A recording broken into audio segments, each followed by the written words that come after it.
الحمدللہ رب العالمین والصلاة والسلام علی سید المرسلین اما بعد فاعوذ باللہ من الشیطان الرجیم بسم اللہ الرحمن الرحیم الصلاة والسلام علیک یا رسول اللہ وعلی آلک واصحابک یا حبیب اللہ الصلاة والسلام علیک یا نبی اللہ وعلی آلک واصحابک یا نور اللہ۔ فیضان قرآن کے سلسلے میں حاضر ہیں اور آج سورہ سبا کی آیت نمبر 43 سے قرآن پاک کا درس سنیں گے۔ اس سے پچھلی آیات میں اللہ تعالیٰ کی عظمت اور توحید کا بیان اور شرک کی تردید جاری تھی۔ اب جو آیات شروع ہوں گی ان میں بھی یہی مضمون چل رہا ہے، لیکن ایک دوسرے انداز میں، اور اس میں ریفرنس نبی کریم صلی اللہ تعالیٰ علیہ وآلہ وسلم کی ذات مبارکہ کا دیا جا رہا ہے۔ ارشاد ہوتا ہے بسم اللہ الرحمن الرحیم وَإِذَا تُتْلَى عَلَيْهِمْ آيَاتُنَا بَيِّنَاتٍ قَالُوا مَا هَذَا إِلَّا رَجُلٌ يُرِيدُ أَن يَصُدَّكُمْ عَمَّا كَانَ يَعْبُدُ آبَاؤُكُمْ وَقَالُوا مَا هَذَا إِلَّا إِفْكٌ مُفْتَرًى وَقَالَ الَّذِينَ كَفَرُوا لِلْحَقِّ لَمَّا جَاءَهُمْ إِنْ هَذَا إِلَّا سِحْرٌ مُبِينٌ۔ اور جب ان پر ہماری روشن آیتیں پڑھی جائیں تو وہ کہتے ہیں یہ پڑھنے والا صرف ایک مرد ہے جو تمہیں تمہارے باپ دادا کے معبودوں سے روکنا چاہتا ہے، اور وہ کہتے ہیں یہ قرآن تو ایک گھڑا ہوا بہتان ہے۔ اور کافروں نے حق کے بارے میں کہا جب وہ ان کے پاس آیا یہ تو صرف ایک کھلا جادو ہے۔ کفار مکہ کے حوالے سے بطور خاص کلام ہے نبی کریم صلی اللہ تعالیٰ علیہ وآلہ وسلم جب اللہ تعالیٰ کی وحدانیت کا بیان فرماتے کہ اللہ تنہا معبود ہے اور اللہ تعالیٰ کے سوا کوئی معبود نہیں، تو یہ کفار ایک دوسرے کو ورغلانے کے لیے اور اپنے سابقہ شرکیہ دین پر انہیں ثابت قدم رکھنے کے لیے ایک دوسرے سے کہتے کہ بھئی ایک نیا مرد اٹھ کے آ گیا اور تمہیں تمہارے باپ دادا کے دین سے ہٹا رہا ہے۔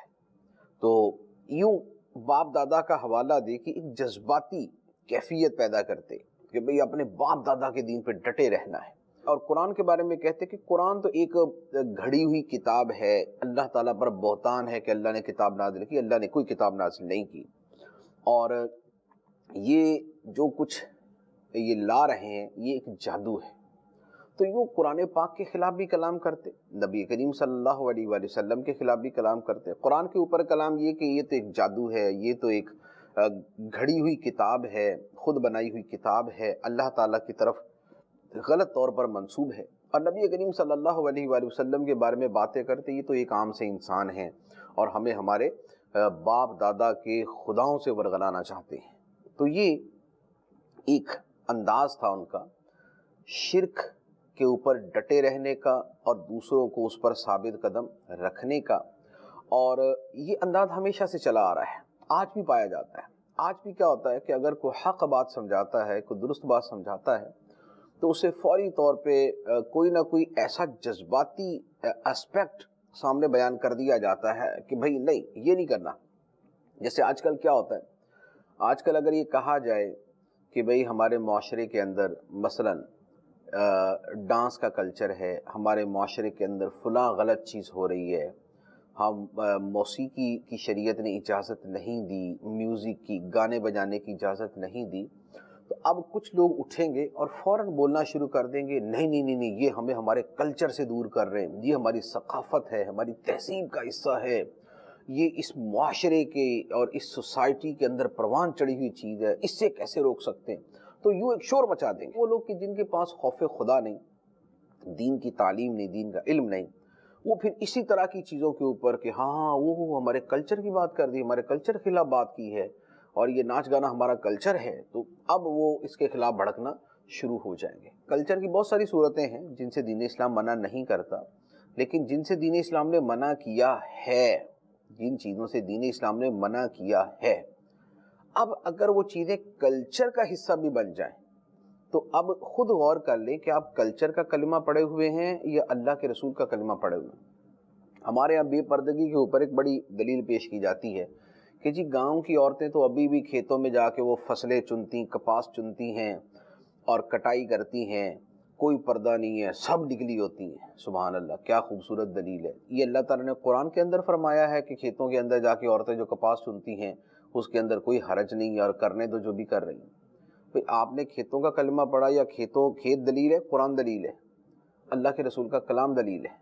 تو یہ جو ہے نا کہ کلچر کا نام لے لیا، تو یہ کیا ہے؟ جیسے یہاں پر انہوں نے کہا کہ اما کانا یعبد آباؤکم، تمہارے باپ دادا کے خدا ہیں جن سے تمہیں ہٹا رہے ہیں۔ تو آج ہمارے یہاں کلچر کا نام، تمہارا کلچر ایسا ہو جائے گا، یہ تو پتہ نہیں کیا، یہ پتہ نہیں یہ علماء کیا کرنا چاہ رہے ہیں، یہ مولوی کیا کرنا چاہ رہے ہیں۔ تو یہ پھر کچھ ایموشنل چیزیں، کچھ جذباتی چیزیں بیان کریں گے، جس سے مقصود یہ ہوتا ہے کہ حق نہ مانیں، کلچر کو مان لیں، ثقافت کو مان لیں، باپ دادا کی رسم و رواج کو مان لیں، باپ دادا سے جو چیزیں چلتی آ رہی ہیں ان کو مان لیں، اور بس اسے فوقیت دے دیں اللہ اور اللہ کے رسول کے کلام پر۔ تو یہ طرز عمل غور کر لیں کن کا ہے۔ یہاں جن کے بارے میں بیان کیا جا رہا ہے وہ آپ سمجھ سکتے ہیں کہ یہ کفار مکہ کے بارے میں کلام ہے۔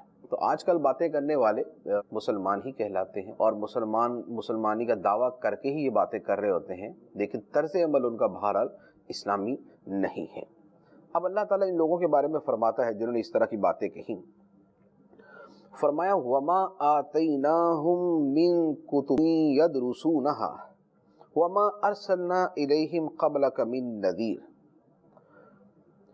اور ہم نے انہیں کچھ کتابیں نہ دی جنہیں وہ پڑھتے ہوں، اور نہ تم سے پہلے ان کے پاس کوئی ڈر سنانے والا بھیجا۔ ارشاد فرمایا جو لوگ اپنے باپ دادا کے دین پر ڈٹ رہے ہیں اور قرآن کو ایک افک اور ایک بہتان قرار دے رہے ہیں، فرمایا کہ ان لوگوں کو قرآن سے پہلے ہم نے کوئی کتاب دی نہیں جسے یہ پڑھتے ہوں۔ اب اس کے دو مطلب، ایک مطلب تو یہ کہ ان کے پاس کوئی کتاب تھی نہیں تو یہ تو تھے جاہل، تو ان کے باپ دادا بھی اسی جہالت کے اندر تھے۔ تو جب یہ جہالت میں ان کے باپ دادا تھے تو کیا جہالت کے اندر پیروی کریں گے؟ تو لہذا یہ جہالت کی وراثت ہے جو چلتی آ رہی ہے۔ تو اگر یہ ایسی بات کرتے بھی ہیں اور باپ دادا کا حوالہ دیتے بھی ہیں تو کوئی معتبر نہیں ہے، جہالت کا حوالہ کوئی معتبر نہیں ہوتا ہے، ایک بات۔ دوسرا مطلب یہ کہ قرآن سے پہلے ہم نے ان کو کوئی ایسی کتاب دی نہیں ہے کہ جو شرک کی حقانیت کی بات کرتی ہو، یا تو پہلے اللہ تعالیٰ نے کوئی کلام نازل کیا اور ان کو کوئی کتاب عطا فرمائی اور اس کتاب کے اندر شرک کی اجازت دی ہو اور اسے درست قرار دیا ہو، تو ایسا بھی نہیں۔ تو نہ تو انہیں کوئی پہلے کتاب دی گئی، اور تو یہ جہالت کے اعتبار سے بھی یا تو یہ بالکل لا علم لوگ ہیں، اور یا یہ ہے کہ انہیں شرک کی حقانیت پر کوئی کتاب نہیں دی، اور حقیقت یہ کہ ان کو کتاب ہی نہیں دی گئی تھی۔ اب اس سے اگلی آیت میں ارشاد ہوتا ہے وَكَذَّبَ الَّذِينَ مِن قَبْلِهِمْ وَمَا بَلَغُوا مِعْشَارَ مَا آتَيْنَاهُمْ فَكَذَّبُوا رُسُلِي فَكَيْفَ كَانَ نَكِيرٌ، اور ان سے پہلے لوگوں نے بھی جھٹلایا، اور یہ موجودہ لوگ مشرکین مکہ یہ اس مال و دولت کے 10ویں حصے کو بھی نہیں پہنچے جو ہم نے ان پہلے لوگوں کو دیا تھا۔ پھر انہوں نے میرے رسولوں کو جھٹلایا تو میرا انہیں ناپسند کرنا کیسا ہوا، یا میرا انکار کرنا کیسا ہوا۔ اللہ تعالیٰ نے فرمایا کہ یہ کفار مکہ، مشرکین مکہ، یہ آپ کو جھٹلاتے ہیں، اے نبی صلی اللہ علیہ وآلہ وسلم، یہ آپ کو جھٹلاتے ہیں، تو ان سے جو پہلے لوگ تھے، جو پچھلی قومیں تھیں، فرمایا یہ مشرکین مکہ مال و دولت میں ان کے 10ویں حصے کو بھی نہیں پہنچتے۔ یعنی اگر ان کے پاس 1 کروڑ روپیہ ہے تو وہ 100 کروڑ کے مالک تھے، اگر ان کے پاس 1 ارب ہے تو 100 ارب کے مالک تھے، تو یہ 10واں بھی نہیں بنتا، اس سے بھی بہت کم بنتا ہے۔ تو یہ مالی اعتبار سے ان سے بہت پیچھے ہیں۔ تو جو مالی اعتبار سے بہت زیادہ تھے، جب انہوں نے میرے رسولوں کو جھٹلایا تو میں نے ان کو بھی ہلاک کر دیا، ان کو بھی تباہ کر دیا۔ تو ان کی کیا حیثیت؟ ان سے بڑے مالدار، ان سے زیادہ طاقتور، جب انہوں نے جھٹلایا اور ان کا انجام ہلاکت اور تباہی اور بربادی ہوا، تو یہ کس کھیت کی مولی ہیں، یہ کیا حیثیت رکھتے ہیں کہ ان کو کچھ نہ کہا جائے گا؟ ان کے اوپر بھی یہی وقت آ سکتا ہے اگر انہوں نے آپ کو تسلیم نہ کیا۔ اب انہیں ایک دعوت فکر دی گئی۔ ارشاد ہوتا ہے قل انما اعظکم بواحدہ ان تقوموا للہ مثنی وفرادا ثم تتفکروا ما بصاحبکم من جنہ ان هو الا نذیر لکم بین یدی عذاب شدید۔ تم فرماؤ اے نبی، تم فرماؤ اے لوگوں، میں تمہیں ایک نصیحت کرتا ہوں کہ تم اللہ کے لیے کھڑے ہو جاؤ، دو دو ہو کر اور اکیلے اکیلے، پھر تم غور و فکر کرو کہ تمہارے ان صاحب یعنی محمد صلی اللہ علیہ وسلم میں جنون کی کوئی بات نہیں، وہ تو تمہیں ایک سخت عذاب سے پہلے صرف ڈرانے والے ہیں۔ یہ جو بات کہی گئی یہ بڑی خوبصورت بات ہے، اس کی گہرائی میں اگر جائیں تو آپ یقین کیجئے کہ جیسے رات کے بعد صبح ہوتی ہے تو رات کی تاریکی چھائی ہوتی ہے اور صبح معمولی سی باریک سی نکلتی ہے، جو صبح صادق کی روشنی ہے وہ بڑی معمولی سی نکلتی ہے، صبح کاذب کی روشنی نکلتی ہے، صبح صادق کی طرح پھیل جاتی ہے وہ تو، لیکن یکدم پورا افق روشن ہو جاتا ہے، پوری دنیا روشن ہو جاتی ہے۔ اسی طرح اس نصیحت کی گہرائی میں جائیں، جتنی گہرائی میں جائیں گے اتنی حقانیت کھلتی جائے گی، اتنی اسلام کی اور نبی کریم صلی اللہ علیہ وسلم کی حقانیت کھلتی جائے گی۔ وہ کیسے؟ کفار کا نبی کریم صلی اللہ علیہ وسلم پر ایک بڑا اعتراض یا الزام یا معاذ اللہ استہزاء کہہ لیں، وہ یہ ہوتا تھا کہ بھئی انہیں تو جنون ہے، جنون پاگل پن، یعنی نبی کریم صلی اللہ علیہ وسلم کے بارے میں کہتے ہیں جیسی یہ باتیں کرتے ہیں کہ ایک معبود ہے اور اس کے علاوہ کوئی معبود نہیں ہے، تو یہ تو پاگل پن کی باتیں ہیں، تو انہیں جنون ہے۔ اللہ تعالیٰ نے فرمایا کہ اے نبی صلی اللہ علیہ وسلم آپ ان سے فرمائیں کہ لوگوں تم دو دو مل کر غور و فکر کر لو یا ایک ایک بندہ تنہا تنہا غور و فکر کرے کہ کیا محمد صلی اللہ علیہ وسلم کا جو کردار ہے، جو ان کی ذات ہے، جو ان کی باتیں ہیں، ان سے یہ لگتا ہے کہ انہیں جنون ہے، ان سے لگتا ہے کہ انہیں جنون ہے۔ تنہا تنہا غور کرو گے تو اپنی سوچ کڑیاں ملاتے ہوئے کسی نتیجے تک پہنچے گی، دو بندے مل کر غور کریں گے تو ایک دوسرے کو بولے گا، دوسرا اسے سمجھائے گا، وہ اسے سمجھائے گا، پھر ایک نتیجے تک پہنچیں گے، اور نتیجہ یہ نکالنا ہے کہ یہ اللہ کے نبی، اللہ کے رسول محمد صلی اللہ علیہ وسلم کی ذات، ان کا کردار کیا جنون والا ہے، ان کی باتیں کیا جنون والی ہیں، جو یہ باتیں فرماتے ہیں اس کی لاجک، اس کی حکمتیں کیا جنون والی ہیں۔ اگر اس پر یہ غور کریں، نبی کریم صلی اللہ علیہ وسلم کی ذات مبارکہ پر غور کریں تو انہیں پتہ چلے گا کہ جس شخص کو جنون ہوتا ہے اسے تو اپنی باتوں کا ہوش ہی نہیں ہوتا، اس کو تو بات کرنے کی تمیز ہی نہیں ہوتی، وہ تو ہر ایک سے لڑتا پھرتا ہے۔ جبکہ نبی کریم صلی اللہ علیہ وسلم کا کردار یہ تھا کہ کفار انہیں صادق اور امین کے لقب سے پکارتے تھے، حکمت کی اعلیٰ درجے کی باتیں نبی کریم صلی اللہ علیہ وسلم ارشاد فرماتے تھے۔ پوری زندگی جو مکہ مکرمہ میں گزری تھی، اگر اعلان نبوت کی صرف پہلے کی زندگی لے لیں جو 40 سال کی بنتی ہے، اور جب یہ آیت نازل ہوئی تو اس وقت 40 سے کچھ اوپر کی ہوگی، اس پوری زندگی میں نبی کریم صلی اللہ علیہ وآلہ وسلم کے کردار میں ایک ذرہ برابر کوئی خطا، کوئی میل، کوئی داغ، کوئی دھبا، کوئی بدنمائی نظر نہیں آتی۔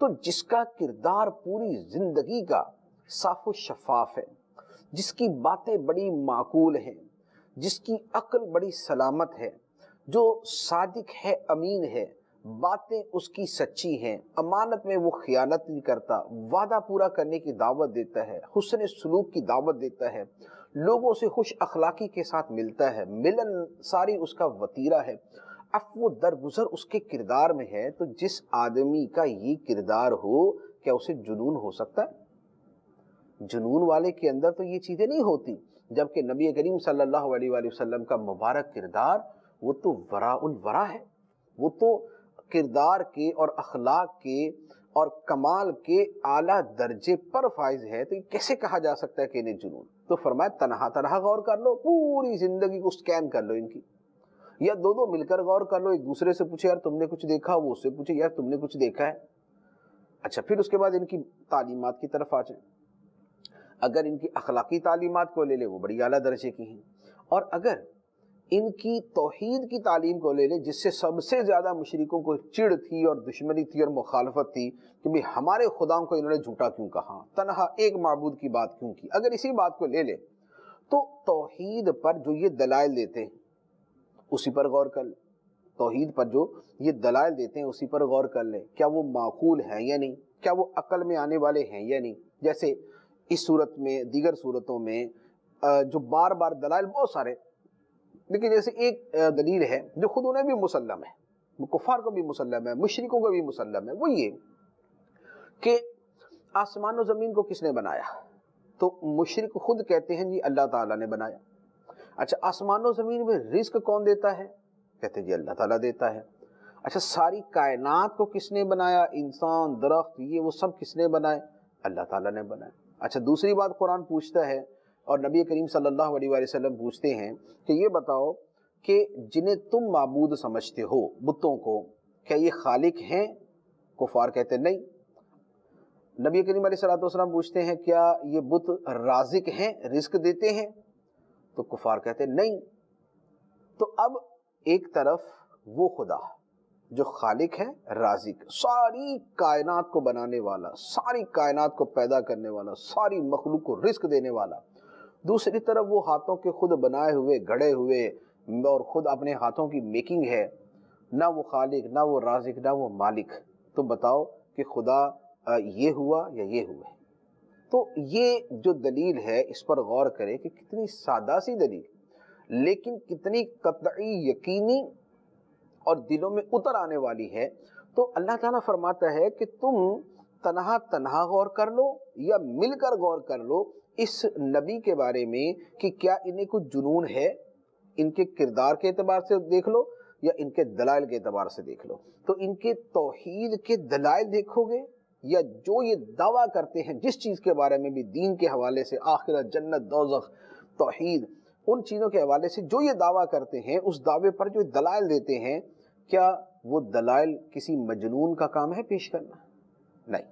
تو اس سے پتہ چلا کہ یہ ان کو جنون نہیں ہے، یہ تو تمہیں تمہارے بھلے کی باتیں بتاتے ہیں، یہ تو تمہیں ڈرا رہے ہیں کہ ایک دن آنے والا ہے، اس دن حساب ہونا ہے، جنت دوزخ کا فیصلہ ہونا ہے، اگر تم شرک سے، کفر سے بعد نہ آئے تو تمہیں دوزخ میں ڈال دیا جائے گا۔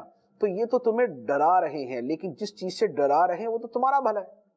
اگر کسی کو کہا جائے کہ بھائی یہ سڑک کے آگے نہیں جانا، آگے جو ہے وہ ڈاکو کھڑے ہیں، تو یہ تو آدمی خیر کا ہوا جو پہلے سے متنبع کر رہا ہے، جو پہلے سے خبردار کر رہا ہے کہ آگے ڈاکو ہیں، تمہیں لوٹ لیں گے۔ تم اسے بولو کہ نہیں اسے جنون ہو گیا، یہ ہمیں ڈرا رہا ہے ڈاکوؤں سے، اسے جنون ہو گیا۔ تو نبی کریم صلی اللہ علیہ وآلہ وسلم تو تمہیں جہنم سے ڈرا رہے ہیں جو تمہارے لیے ہی تباہ کن ہے، جو تمہارے لیے تباہ کن ہے۔ یہ کیا ہے؟ فرمایا ان ہوا الا نذیر لکم بین یدی عذاب شدید، یہ شدید عذاب سے پہلے پہلے تمہیں کھلم کھلا ڈر سنانے والے ہیں، وارننگ دینے والے ہیں، پہلے سے تنبیہ کرنے والے، متنبہ کرنے والے ہیں۔ ایک بات۔ اب دوسری نبی کریم صلی اللہ علیہ وآلہ وسلم کے کردار کی ایک اور بڑی خوبصورت بات بیان فرمائی، وہ کیا؟ فرمایا قل ما سألتکم من اجر فہو لکم ان اجری الا علی اللہ وہو علی کل شیء شہید۔ تم فرماؤ، اے نبی تم فرماؤ، اے لوگوں میں نے تم سے اس تبلیغ پر کوئی معاوضہ نہیں مانگا، میرا اجر تو اللہ ہی پر ہے اور وہ اللہ ہر چیز پر گواہ ہے۔ یہ دوسری بات ہے کہ ایک شخص اپنی قوم کے خلاف چلتا ہے تو اس کے اندر اس کے کچھ مفادات ہوتے ہیں۔ نبی کریم صلی اللہ علیہ وآلہ وسلم نے ارشاد فرمایا کہ میں جو تمہیں سمجھاتا ہوں، میرے اخلاص کا اندازہ اور میری خیر خواہی کا اندازہ تم اس بات سے لگا سکتے ہو کہ میں تم سے کوئی معاوضہ نہیں مانگتا، میں نے تم سے معاوضے کا سوال نہیں کیا، بلکہ تمہارے تکلیفیں پہنچانے کے باوجود میں تمہیں سمجھایا جا رہا ہوں۔ اس سے بڑا خیر خواہ کون ہوگا؟ آج تو بغیر پیسے کے کوئی بندہ بات نہیں کرتا، ایک آدمی خواہ وہ ملک کا کسی بڑے عہدے پر فائز ہو یا وہ ملک کی کوئی خدمت بھی کر رہا ہو، لیکن اس کا اپنا منافع اس کے اندر موجود ہوتے ہیں، وہ اس کی تنخواہ کم از کم ضرور لیتا ہے، اجرت معاوضہ تنخواہ تو ضرور لیتا ہے۔ ایسا بہت شاذ و نادر ہوتا ہے، اور وہ بھی تب ہوتا ہے کہ جب اس کے اگر پیسہ نہیں تو پھر شہرت مل رہی ہوتی۔ لیکن نبی کریم صلی اللہ علیہ وآلہ وسلم کی خیر خواہی کا تو یہ عالم تھا کہ آپ نے تو ایک ذرہ برابر چیز بھی اجرت کے طور پہ نہیں لی، نہ شہرت مقصود تھی، نہ پیسہ مقصود تھا، نہ اجرت مقصود تھی۔ تو فرمایا کہ میں ان سب چیزوں کے باوجود، تمہاری تکلیفیں پہنچانے کے باوجود تم سے میں اجرت نہیں مانگ رہا، بلکہ تمہیں سمجھایا جا رہا ہوں۔ اس سے تم اندازہ لگا سکتے ہو کہ میں تمہارا خیر خواہ ہوں، میں تمہارا خیر خواہ ہوں۔ ہاں، میرا اجر اللہ کے ذمہ کرم پر ہے، اللہ تعالیٰ مجھے اجر عطا فرمائے، اس کے ذمہ کرم پر ہے۔ اب فرمایا قل ان ربی یقذف بالحق علام الغیوب، تم فرماؤ بے شک تمام پوشیدہ باتوں کا جاننے والا میرا رب باطل پر حق کی ضرب مارتا ہے۔ قل جاء الحق وما یبدئ الباطل وما یعید، تم فرماؤ حق آ گیا اور باطل نہ ابتدا کر سکتا ہے اور نہ خود کو دوبارہ لا سکتا ہے۔ فرمایا کہ اللہ تعالی حق کی ضرب باطل پہ مارتا ہے۔ حق کیا ہے؟ قرآن ہے، اسلام ہے، دین اسلام ہے۔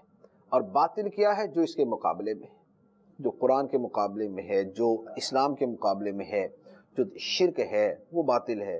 تو اللہ تعالی حق کی ضرب مارتا ہے باطل پہ، کس انداز میں کہ حق کے دلائل باطل کا سر کچل کے رکھ دیتے ہیں۔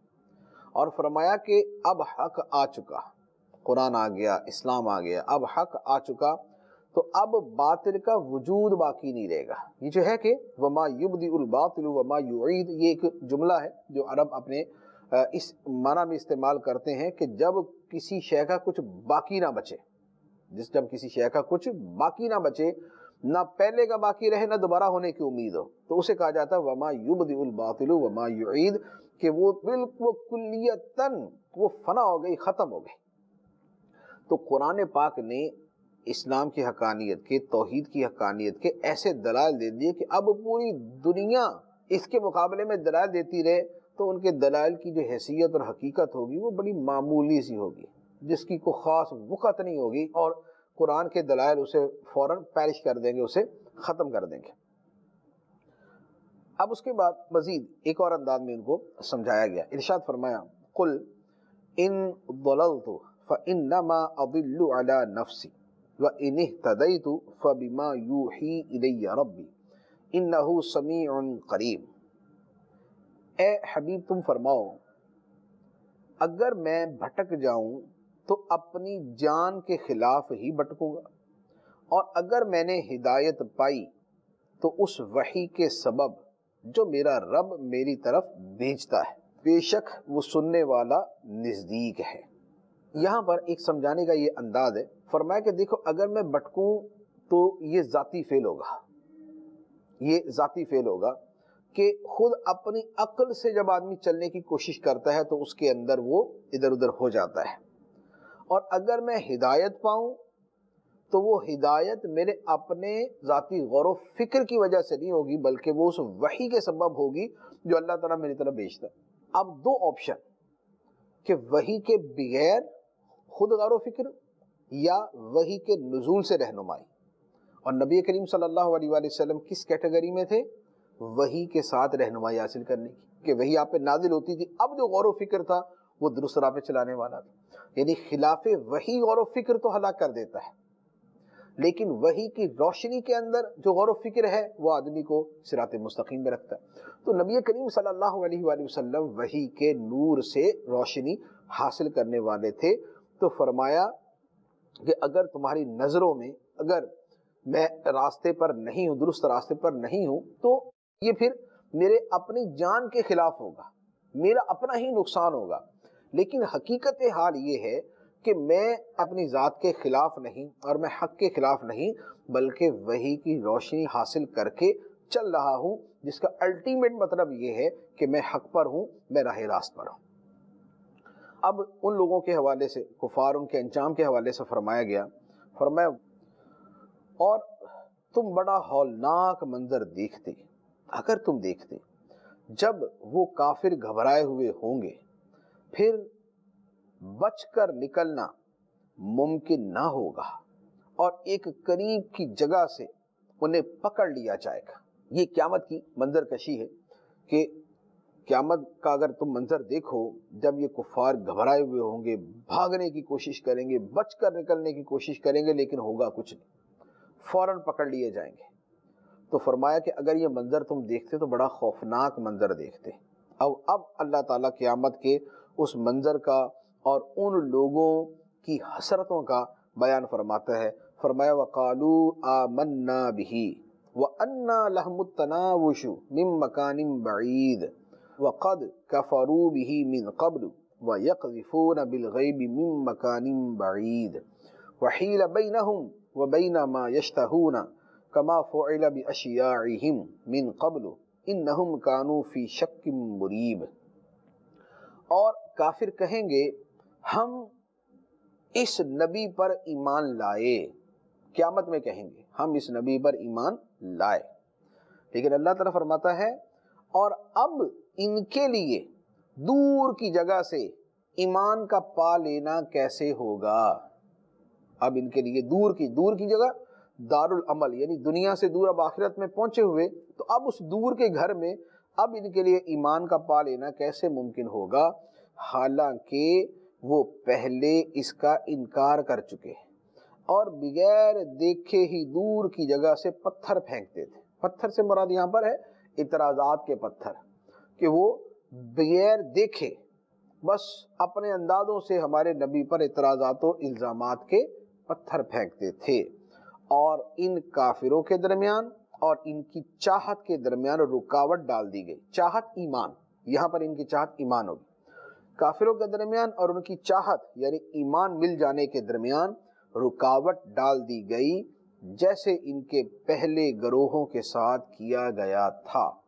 بے شک وہ دھوکہ ڈالنے والے شک میں تھے۔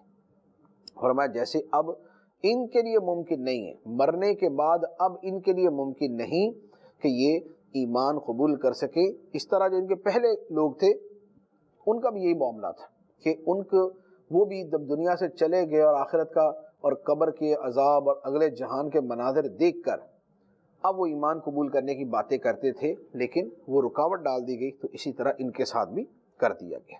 یہ سورہ سبا ہماری مکمل ہوگی۔ اب اس کے بعد سورہ فاطر شروع ہوتی ہے۔ فاطر کا مطلب ہے بنانے والا، پیدا کرنے والا، یہ اللہ تعالیٰ کی صفت ہے کہ وہ فاطر ہے، فاطر السماوات والارض، آسمان و زمین کا بنانے والا، آسمان و زمین کا بنانے والا۔ سورہ فاطر مکی ہے، اس کا نام سورہ ملائکہ بھی ہے، کیونکہ اس کی پہلی آیت کے اندر ملائکہ کا بھی تذکرہ ہے، تو اسے سورہ ملائکہ بھی کہتے ہیں۔ اس سورہ مبارکہ میں 45 آیتیں ہیں اور 5 رکوع ہیں۔ سورت کی ابتدا اللہ تعالیٰ کی حمد، اس کی خالقیت کے بیان سے ہوتی ہے، اور اس خالقیت کے بیان میں فرشتوں کا بھی بیان ہے، کیونکہ وہ بھی اللہ تعالیٰ کی مخلوق ہیں اور بڑی عظمت والی مخلوق ہیں، تو ان کا بھی بیان ہے۔ ارشاد ہوتا ہے بسم اللہ الرحمن الرحیم، الحمد للہ فاطر السماوات والارض جاعل الملائکۃ رسلا اولی اجنحۃ مثنی وثلاث ورباع یزید فی الخلق ما یشاء ان اللہ علی کل شیء قدیر۔ تمام تعریفیں اللہ کے لیے ہیں جو آسمانوں اور زمین کا بنانے والا ہے، فرشتوں کو رسول یعنی قاصد بنانے والا ہے، جن کے 2 3 4 پر ہیں۔ اللہ پیدائش میں جو چاہتا ہے بڑھا دیتا ہے، بے شک اللہ ہر چیز پر قادر ہے، بے شک اللہ ہر چیز پر قادر ہے۔ یہ پہلی آیت مبارکہ، اگر اس پر تفصیل سے کلام کیا جائے تو بہت مفصل کلام اس پر ہو سکتا ہے، لیکن ہم اپنے سلسلے کی گنجائش کے اعتبار سے اس پر کلام کریں گے۔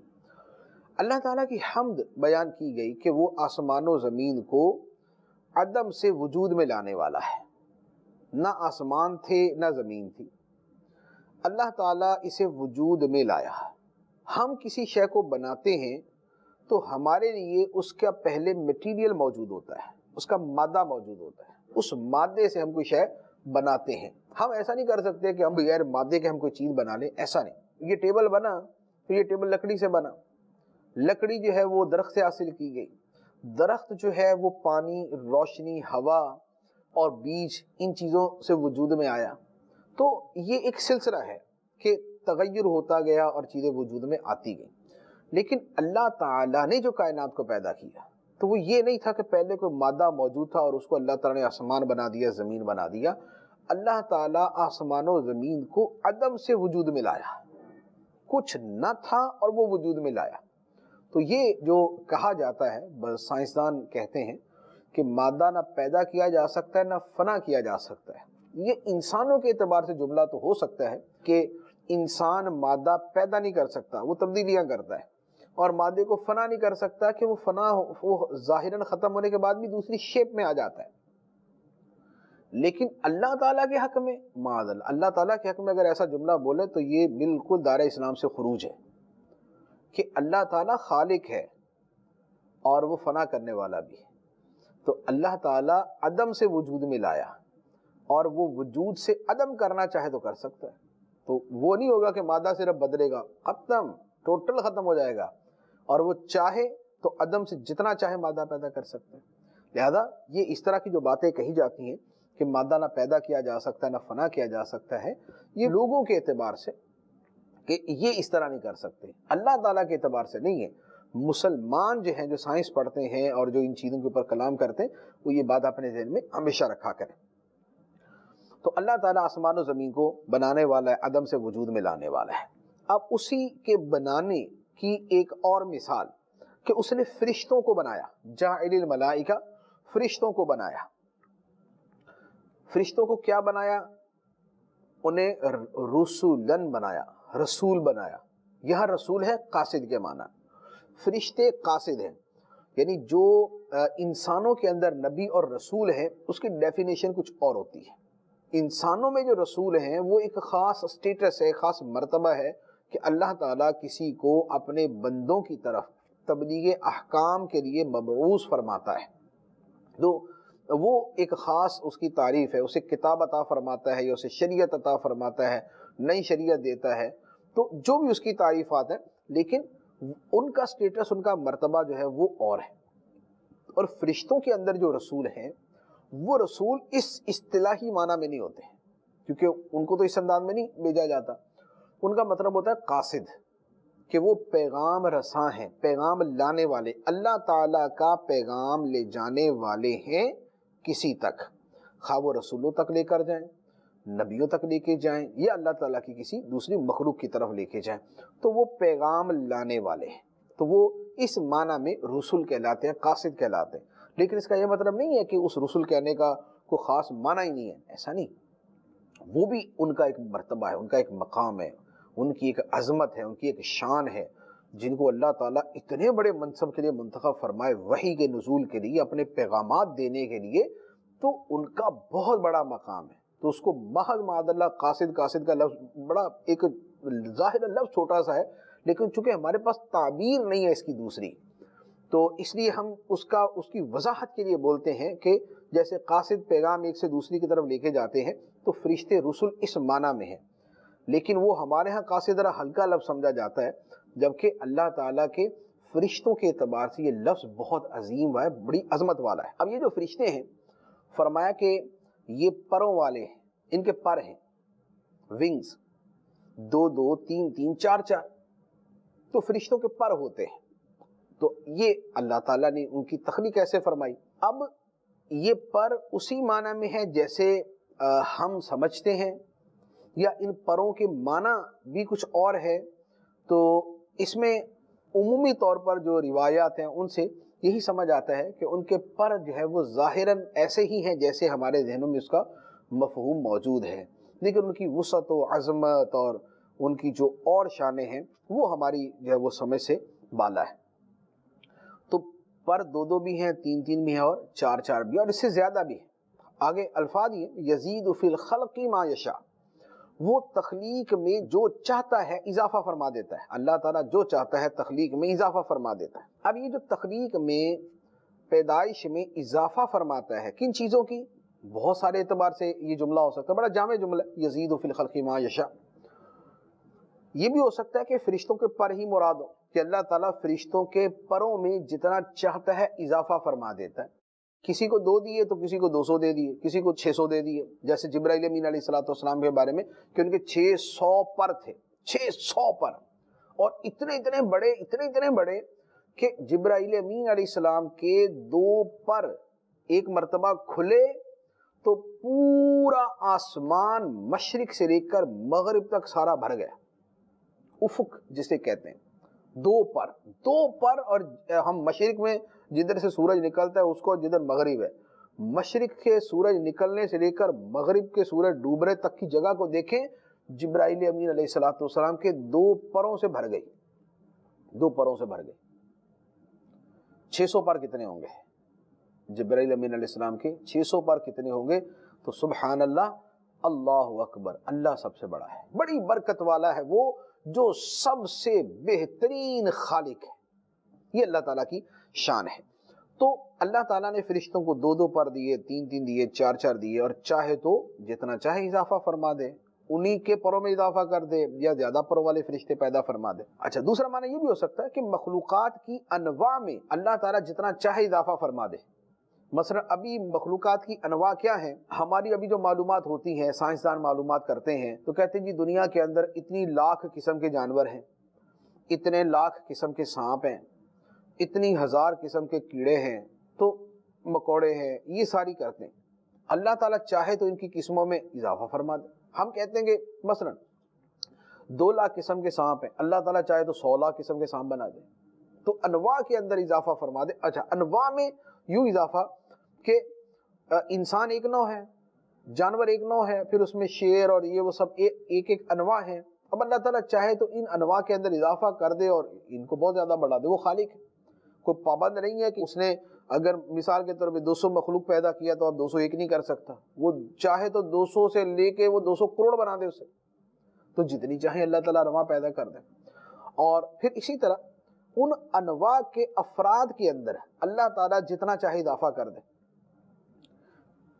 ایک ہی نوع ہے، مثلا انسان ہے، ان انسانوں کے اندر چھوٹے چھوٹے قد والے بھی ہیں، درمیانے قد والے بھی ہیں، بڑے قد والے بھی ہیں، اس رنگ کے بھی ہیں، اس رنگ کے بھی ہیں، تو اللہ تعالیٰ ان کے قد میں، ان کے اوصاف میں کسی کی ذہانت میں اضافہ کر دے، کسی کی ذہانت میں کمی کر دے، کسی کے جو ہے وہ دیگر اوصاف کے اندر کمی زیادتی کر دے۔ تو اللہ تعالیٰ قادر مطلق ہے، قادر مطلق ہے، وہ جیسا چاہے اپنی مخلوق کے اندر اضافہ فرما سکتے ہیں۔ بے شک اللہ ہر چیز پر قادر ہے، ان اللہ علی کل شیء قدیر، بے شک اللہ تعالی ہر شے پر قادر ہے۔ تو یہ اللہ تعالیٰ کی شان تخلیق اور شان فاطر السماوات والارض کا بیان ہے، شان قدرت کا بیان ہے۔ اللہ تبارک و تعالی ہمیں قرآن کا فہم عطا فرمائے، آمین، بجاہ النبی الامین صلی اللہ علیہ وسلم۔